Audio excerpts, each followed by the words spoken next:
চুক্তিকে বৃদ্ধাঙ্গুলি দেখিয়ে লেবাননে ইসরায়েলের তাণ্ডব, ভেস্তে যাচ্ছে মার্কিন শান্তি মিশন। আসসালামু আলাইকুম।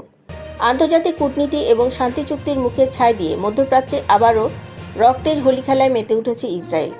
ইরান এবং আমেরিকার মধ্যকার ঐতিহাসিক শান্তি চুক্তিতে যেখানে স্পষ্ট শর্ত ছিল লেবানন সহ সমস্ত ফ্রন্টে অবিলম্বে যুদ্ধ বন্ধ করতে হবে, সেখানে সেই আন্তর্জাতিক চুক্তিকে বিন্দুমাত্র পরোয়া করছে না বেনিয়ামিন নেতানিয়াহুর প্রশাসন। আন্তর্জাতিক গণমাধ্যম আল জাজিরা তাদের এক এক্সক্লুসিভ রিপোর্টে জানাচ্ছে, মার্কিন বিশেষ দূত যখন সুইজারল্যান্ডে শান্তি আলোচনার চাকা সচল করতে ছুটে যাচ্ছেন, ঠিক তখনই লেবাননের মাটিতে ইতিহাসের অন্যতম ভয়াবহ বিমান হামলা চালিয়েছে ইসরায়েলি ডিফেন্স ফোর্স। প্রতিদিন নির্বিচারে মারা হচ্ছে নিরীহ মুসলিম এবং সাধারণ নাগরিকদের। ইসরায়েলের এই লাগামহীন আগ্রাসন এখন হোয়াইট হাউসের তৈরি করা পুরো শান্তি চুক্তিকে চিরতরে কবর দেওয়ার উপক্রম করেছে।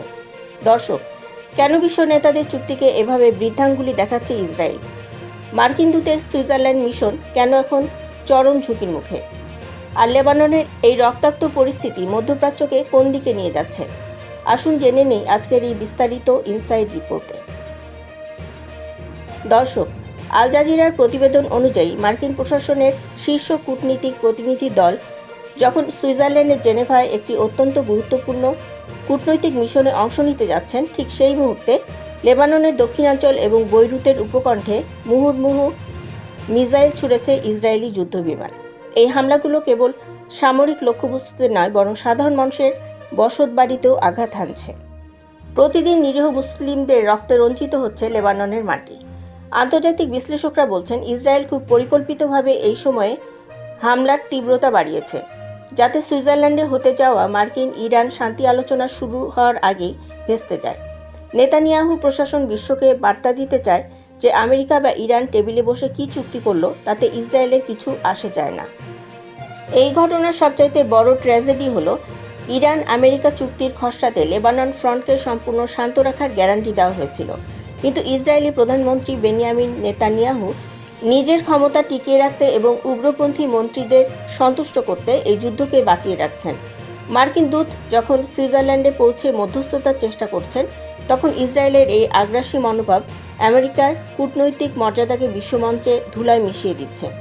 খোদ মার্কিন পেন্টাগনের কর্মকর্তারাও ভেতরে ভেতরে ক্ষোভ প্রকাশ করেছেন যে ইসরায়েলের এই একগুঁয়েমির কারণে ওয়াশিংটনের দীর্ঘদিনের মধ্যপ্রাচ্য পরিকল্পনা মুখ থুবড়ে পড়েছে। লেবাননের প্রতিরোধ যোদ্ধারাও স্পষ্ট জানিয়ে দিয়েছে, আন্তর্জাতিক চুক্তি যদি ইসরায়েলের হামলা থামাতে না পারে, তবে তারাও ইসরায়েলের ভেতরে বড় ধরনের পাল্টা আঘাত হানতে বাধ্য হবে। দর্শক, এক চরম বৈপরীত্যের মধ্যে দিয়ে যাচ্ছে মধ্যপ্রাচ্যের রাজনীতি। একদিকে সুইজারল্যান্ডের টেবিলে চলছে শান্তির সূক্ষ্ম আলোচনা, আর অন্যদিকে লেবাননের মাটিতে ঝরছে নিরীহ মানুষের রক্ত। ইসরায়েলের এই বেপরোয়া নীতিকে শেষ পর্যন্ত মধ্যপ্রাচ্যে এক মহাযুদ্ধের আগুন জ্বালিয়ে দেবে। আপনার কি মনে হয়, আমেরিকা কি পারবে ইসরায়েলকে থামিয়ে এই শান্তি চুক্তি বাস্তবায়ন করতে? কমেন্টে আপনার মূল্যবান এবং যুক্তিযুক্ত মতামত অবশ্যই জানাবেন।